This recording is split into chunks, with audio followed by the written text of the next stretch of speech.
দিনতে দিন নয়, আরো দিন আছে, একটু অপেক্ষা করতে হবে। খালি যখন বঙ্গবন্ধুর বাড়ি ভাঙছে তখন তো আমি দুঃখ পাবোই, যেহেতু আমি স্বাধীনতা দেখছি। ভাই এবার রাগ করে না, হয়তো আমার মারতে পারে, মারলে মার দিলে আমি মার খেতে বসতো। যদি আজকে যদি বঙ্গবন্ধুর বাড়ি ভাঙে তাহলে জাতির ভিতর থাকবে না, এই দেশও থাকে না। তাহলে আমি যাদেরকে 71 সনে পরাজিত করছি তারাই তো এই কাজ করছে। কোন বিবেকমান মানুষ, কোন সত্যিকারে দেশপ্রেমিক এই কাজ করতে পারে না, বুঝেছেন? আর শেখ হাসিনার রায় কে দিব? আমি এই সরকারকে মানি না।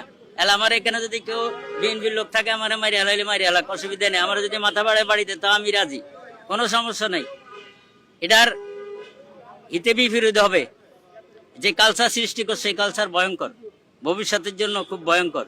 দেখা দৃষ্টিতে পিঁপড়া অনেক ছোট প্রাণী, আর হাতি অনেক বড় প্রাণী।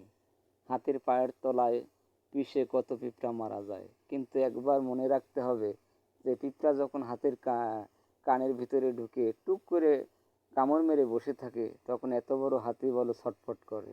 এই চাচা মুক্তিযোদ্ধা করেছে, মুক্তিযোদ্ধা দেখেছে, এই চাচাই বলতে পারবে আসলে বঙ্গবন্ধু কে।